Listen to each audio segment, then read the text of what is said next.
Everyone. Okay. This is a asynchronous presentation by myself, Matthew Zook, and Atta Poorthuis. So you should be able to seeing the other little screen on the Zoom channel.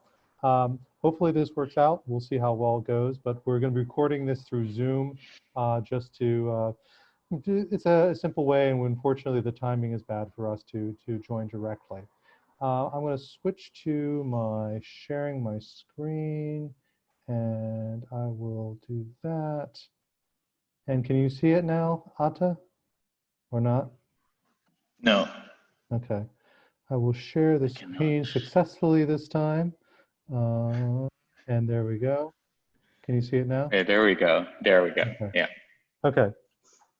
And we may or may not appear as little people in boxes on the bottom. But anyway, this is the talk. The title of our talk. You can see the abstract as well. We sent it along. Apologies for sending it somewhat late. We've been scrambling to get this together. But the main thing we want to talk about here is just it's more sort of a reflective piece here, thinking back on a lot of the work that Atta and I have done together with some other people, principally Taylor Shelton, but also Mark Graham and Monica Stevens on a lot of this sort of stuff. And before that, even when we started working about crowdsourced data, some of the work, what I was doing when I was working on my PhD and I was an early faculty member, thinking about where the internet was and questions about space and information and digitalness. So this is, we'll be drawing on a lot of different examples. A lot of it is coming from ourselves. That's mostly artifact of just how we've been thinking about it. We don't want to suggest that we're the only ones who've worked on this, but it's the stuff that we're most familiar with, and also stuff that we feel perhaps more free to critique our former selves and sort of push some things that perhaps we could have done better if we had the benefit of what we know now. So moving on to how we're framing this, and let me see, how do I actually, oh, there we go. We want to think about how researchers have been using crowdsourced geodata, and we're structuring this in sort of 4 acts. The first one is even sort of pre-geodata, or a lot of the geodata, sort of what once was called Web 2.0, which now seems like an archaic term. Then going on to the point of time where we really had lots and lots of data. This is sort of the initial real rush, this hit, where suddenly had all this kind of data, all this kind of geotag data, and it was possible to do things that we never thought was possible. The most recent phase, which I guess we're sort of characterizing that we've moved out of at this point, is trying to move past that initial sort of bonanza, trying to think a bit more critically about how we're using this kind of data, how we can use this, particularly how to address certain kinds of urban questions. A lot of our recent work is really focused on gentrification and those kinds of questions, and so we're mainly looking at it through a gentrification lens, but with all number of examples you could look at as well. And then this more sort of forward-looking piece, which we're calling Back to the Future, pun intended, or movie reference intended, where we're trying to think about like what might be some of the next steps. Where do we hope this goes next? Where should it go to next? And so forth. I should just mention, we put years on this. These are somewhat arbitrary. Don't get too worried about the actual dates. So this first period of time, this Web 2.0 catalyst, about from 2004 to 2009, this is really when a lot of the major platforms were starting to come online, a lot of the major social media platforms, and this is really when we started having the first, I guess the best way to say it, the sort of smooth mass consumption of geodata, both the mass consumption, but also quickly into the mass production. I will say I still remember when I first saw the version of Google Maps or Google Local. You can see an example down here, and just how easy it was to do a spatial search, access spatial data, even add spatial data. It was just such a clear game changer. And I want to again mark that's not too long ago. That's not even 2 decades ago when this stuff was really starting to come out. but clearly lots of other stuff to go in here. Shout out to OpenStreetMap, all that kind of work, but then all the sort of big platforms for social media, including Twitter, which we use a lot in our work. Facebook, less conducive to outside researchers in terms of getting data and so forth. But this is really when this all came together, and Atta quite nicely went back and found some of the earliest screenshots of what these giant social media platforms looked like way back when. A lot of the work, from this is some of the work that Mark Graham and I did when we were first starting to sort of engage and think about what is this this Google Maps object, what is this actually going to do in terms of how we're going to be able to use space, how we're going to use the internet, how we're going to, what we're going to be allowed to see. But earlier in that, a lot of this stuff, our thinking was certainly influenced by Stevens Graham's work on software sorted geographies, thinking about how software is constructing place, constructing space. Earlier work as well, and then Sarah Elwood's very foundational work as well, thinking about how does all this have affect more sort of critical or participatory and even and feminist GIS as well. I will say all of these kinds of approaches, reading them again now, they have this sort of nice, or sort of this uniformity in terms of having a critical edge to them. They're coming, a lot of it's coming sort of from a very sort of theoretical point of view. A lot of these ideas were, sort of hypothetical at a point, not entirely, but if not completely hypothetical, definitely very early days. We weren't quite sure where they were going to roll out and how they were going to be used. But they were very much, building upon some of the earlier theories about how to study urban phenomena, urban geographies, but also earlier approaches to studying the internet and online spaces as well. I'm going to turn this over to Atta for this next section. Yeah, and that's indeed when we see somewhat of a change, I think, in all of this geodata, where originally, like Matt said, it was maybe a little bit of a hypothetical scenario of what could become. After 2010, we really see that become reality, and sort of the scale and the size and the breadth of big geodata is changing, and that's also when we get that term, right? Big data. And along with that sort of explosion and expansion of data, the nature of a lot of the academic and also the popular work is changing, and we've termed this mapping bonanza, where there's so much excitement and so much hype around all of this new data that maybe a lot of the approaches get a little bit less critical, a little bit less reflective. We see that in our own work as well, but certainly we were not the only ones. So these are screenshots from the Floating Sheep blog, the research collective that Matt and I, together with Taylor Shelton and Mark Graham and Monica Stevens, are a part of, where we did a lot of these. Some of it is tongue-in-cheek, so we did a lot of these maps of, in this case, you see here, Justin Bieber versus Miley Cyrus, this versus that, beer versus wine. Also, we organized an event at the annual AAG that we called Iron Sheep, which was riffing off of the Iron Chef series, where basically instead of having culinary ingredients, we would have data as an ingredient, and then somehow come up with sort of quote unquote fun maps. So again, there's a lot of excitement around this, but what we see is a lot of the academic approaches are really focused on understanding these new data sets through relatively simple mapping, basically putting dots on a map. We see this even more so, I think, in a lot of the popular approaches around that time. Matt, if you wouldn't mind going to the next slide. Yep. Oops.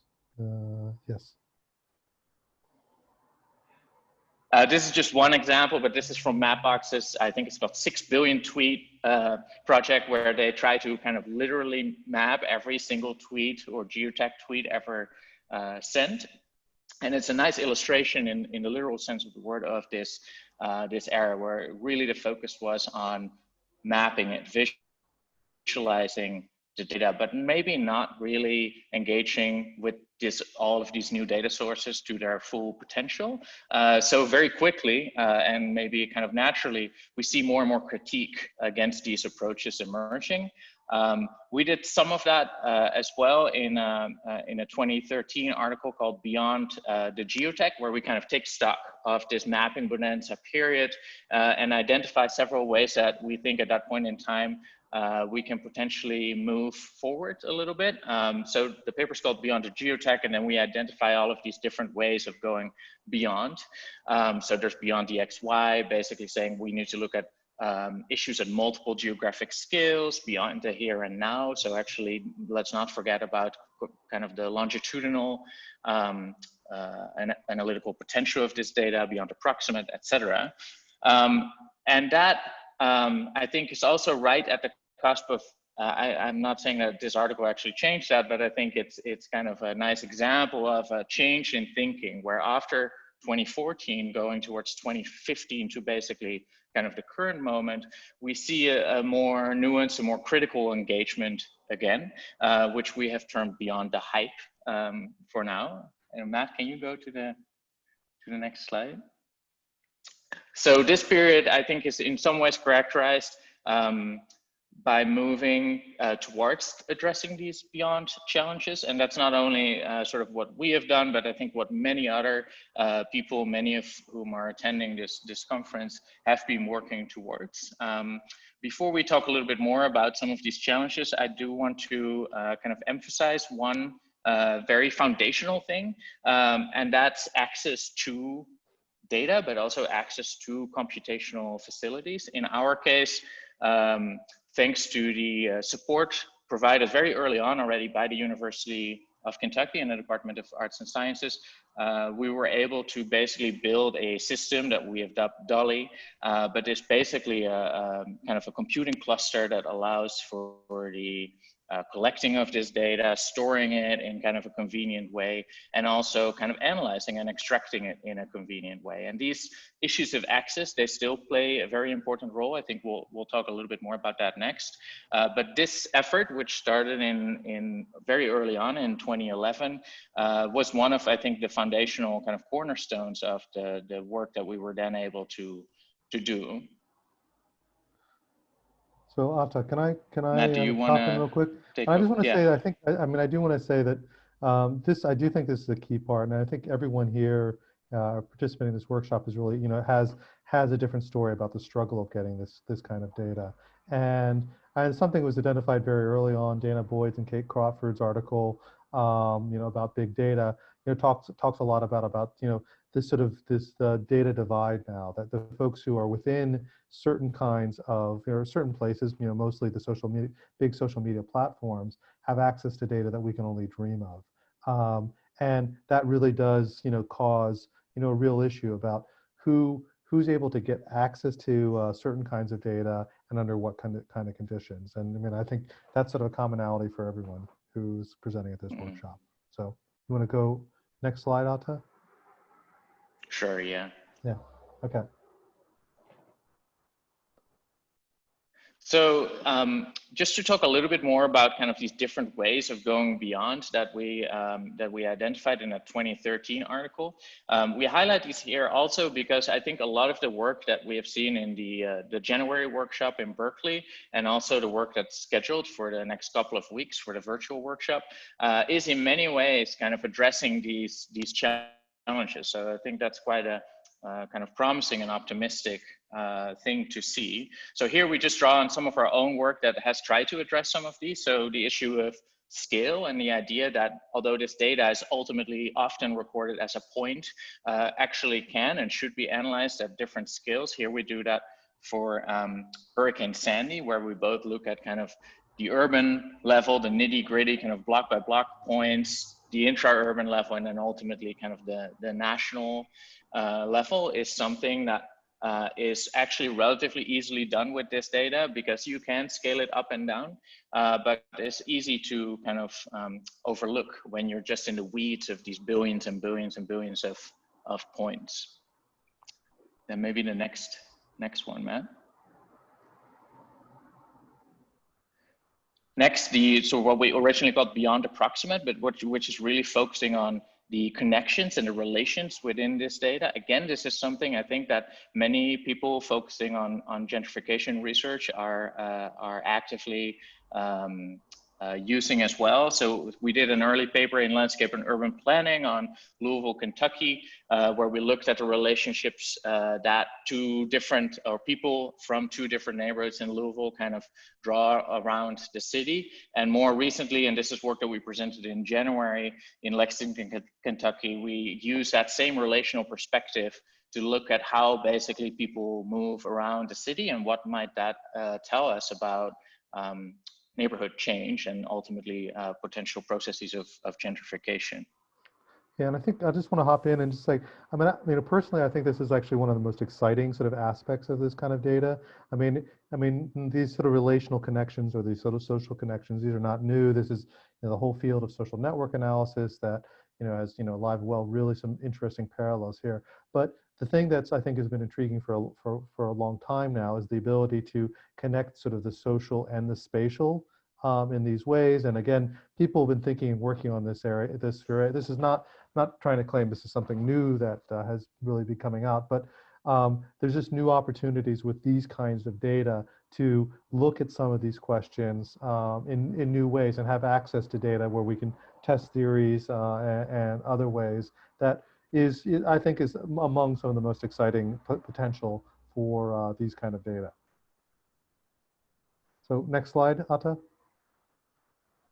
Sure, yeah. Yeah, the longitudinal angle, or the beyond the here and the now, I actually think that is also one of the exciting things that we see now more and more, especially because many of these platforms now have been in existence for several years. So we're now really kind of in a new or in a unique position where we can actually use big data as a way to do more kind of multi-year studies. And as we know, for gentrification, many gentrification processes don't happen overnight. So we want to actually take that slightly longer look. Again, this is an example from the work we presented in January on Lexington, Kentucky, where we use Twitter data going back to 2012 to 2017. And only by looking at this 5-year period, do we get enough data or data points at the smaller spatial scale that we're interested in, but B, as we can see here from these graphs, many processes really only kind of become visible if we look at them over 2 or 3, or in this case, even 5 years.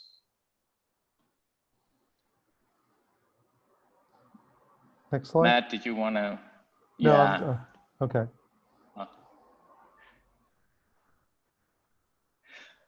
Yeah, and then the final sort of beyond that I think we wanted to talk about today is this what we call here triangulation, which is really focused on this idea that just because you have one really large data set doesn't mean that that's the sort of the be all end all and you can answer all questions with that data set. It's in many cases really important to combine that data or link that data with other data sets. Now these data sets could be other social media data sets, but in many cases they're actually census data sets, survey data sets. And looking at the program for the virtual workshop, I think it's very apparent that most studies that actually use social media data also use one of these other data sets. And in the US case, many times that's the census or the American Community Survey.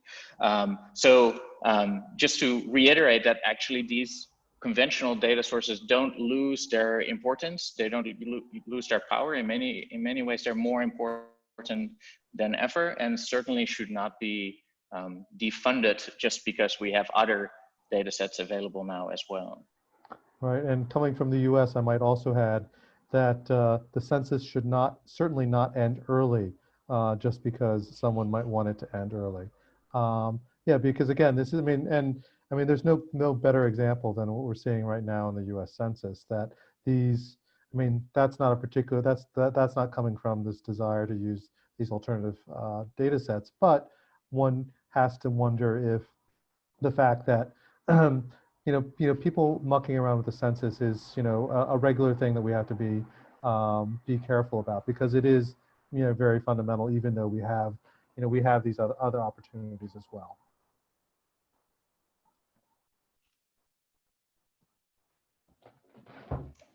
Did you want to Oh, take for over here, privacy? Matt? Okay, I guess I'll take this on. And I guess the other thing, we've talked a bit about, another sort of issue with, sort of beyond it is really thinking serious about privacy and ethics. There was sort of a time where this got a bit more short shrift, and people were just sort of like, well, it's all public data. I will say, sadly, those kinds of arguments are still around. There's still some people making those kinds of arguments that, um, because it's social media, because it's being released and people are producing it, and it's publicly available, there are no privacy or ethical concerns. There's any number of privacy and ethical concerns, and this is something I think is becoming more and more apparent. And yeah, I mean, it's something that uh, people working in these kinds of areas do need to take seriously and think seriously. It's not enough just to say that there are no privacy or ethical issues. If you collect everyone's or someone's social media for several years and then start analyzing it, that is using data in a much different way than they originally planned on using it, and has all kinds of ethical and privacy issues. But in the interest of time, I'll move on to, I think this is our our last slide next, if I'm wrong. Okay, so we're about at a little over 20 minutes now, so I want to try to sum up with our vision of the future. Apologies for the gratuitous Back to the Future icon, but what can I say? We couldn't resist. And what we really think about this is we're thinking about different ways of thinking about this, about how do we integrate this data into regular social science?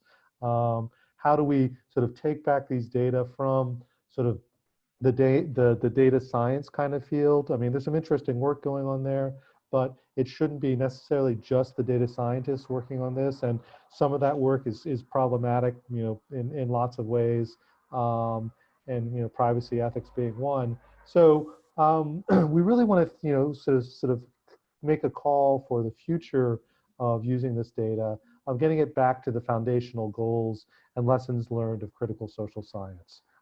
Sort of the stuff that we all were brought up in, that we think is still very important, and really just have it, be social science research rather than sort of big data research or, what have you. We had an argument, this is social science research, and therefore we should attend some of these sort of very age-old questions, or questions that social science have been working about for a long time. So roughly grouped in three different categories. The first one is, saying back to ethical review. Not that it necessarily ever really went away, but maybe it wasn't accorded as much attention and so forth as it really should have.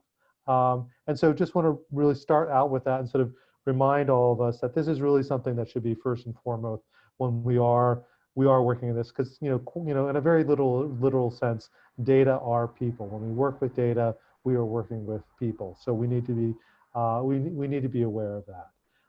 Then the next category is thinking about how do we situate this kind of stuff. How do we do research, particularly on cities, that is historically aware?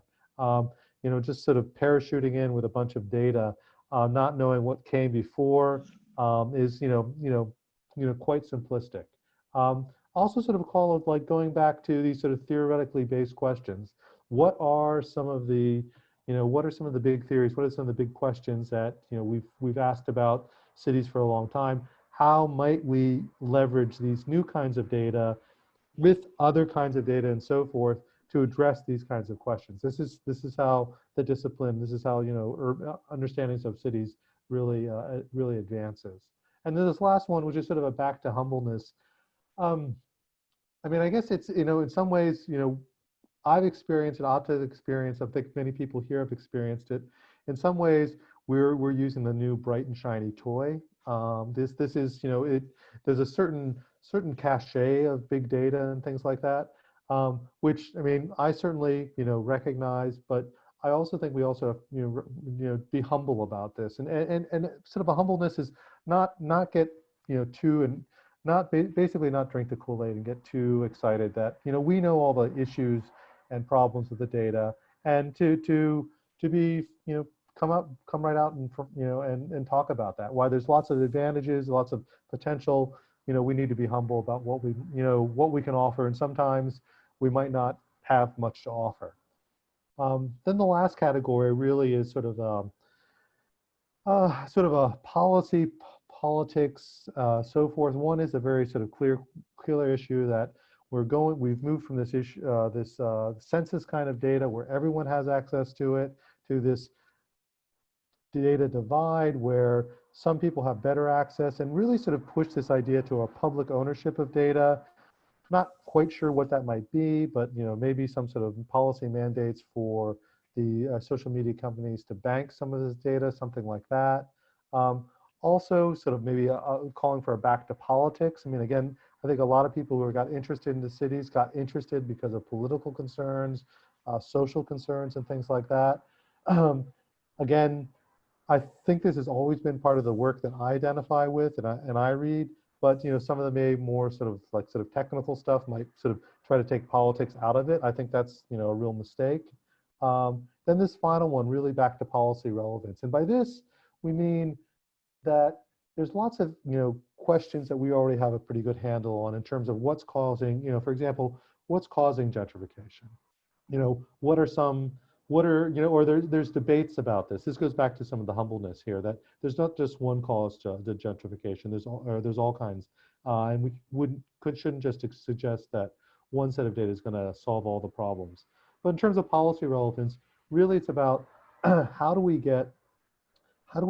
use this in ways that produces policy relevance or produces actionable end goals. In a very real sense, gentrification has been studied to death. And I say this as someone who's written in gentrification. We have pretty good ideas of what solutions might work, how we might address this kind of things.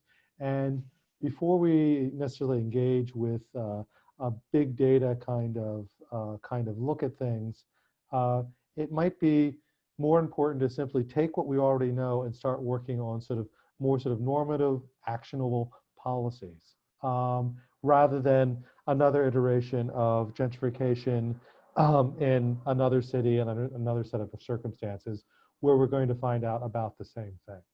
And I think I'll stop there. Atta, do you have anything to add? No, I think you summarized that very succinctly. So I think in the interest of time. Okay. Yeah. Okay. Well, for that, I want to say thanks, everyone. Sorry we can't be there or actually be there in real time as well. And yeah, look forward to watching the presentations when they get online and talking and seeing some of you as well.